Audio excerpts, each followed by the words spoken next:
we were at Comic-Con.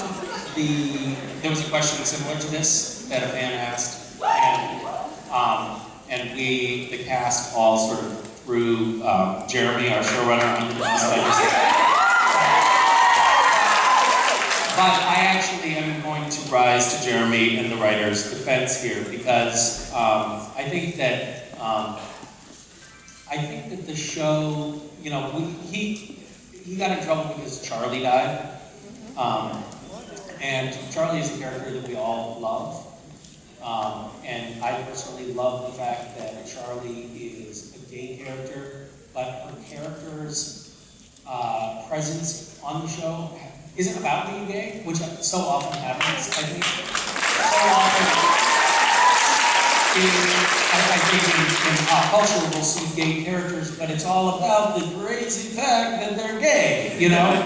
And she's just a cool hunter who is, you know, a tech wizard who happens to be gay, and it's not what the show, it's not what her character's point on the show is about. So as far as representation is concerned, I think that that's actually like a really noble and important type of representation to have. I also think that if we have characters that we love that we are also afraid they really may die, it raises the stakes on the show a tremendous amount. So we can't have sacred cows. We can't say we're not going to kill, you know, female characters or gay characters because, you know, that's, you know, not PC. But the truth is, if we don't have a palpable fear that any character on the show could die at any given point, then I'm not emotionally invested in it because I think they're going to be fine. It's like James Bond. It's like, you know, you watch it and you're like, he's going to be fine.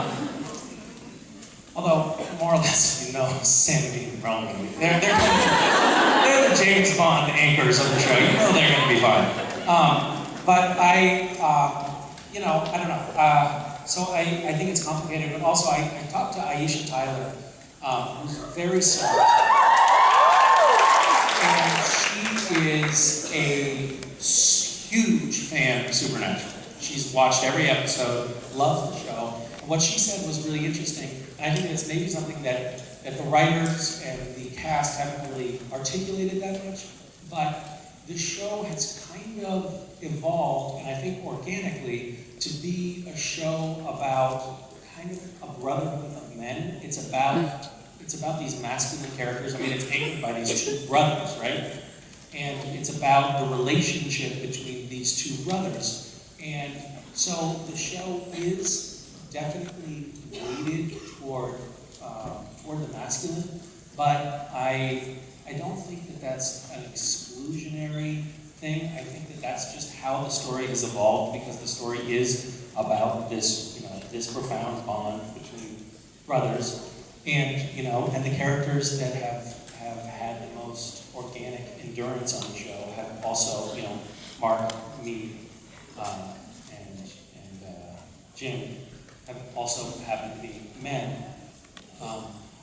But I don't know. I for some reason I don't think that that's as evil as you do. I'm going to try to paraphrase what Aisha said, but she said it's actually, for her as a woman watching the show, it's a really unusual thing to have a show that actually grapples with issues of masculinity and does it in an organic, natural way. And that's what she sort of called out as a thing that she loves about the show. I'm not saying that the show is really a show about masculinity, but it is I think, a cornerstone of it anyway. And the writers of the show are all very thoughtful, very intelligent, and very, I would say, politically progressive people. So they're not out to get us. And I personally, I look forward to seeing more representations of women and LGBT characters on the show. I'm sure that that's coming down the pipe.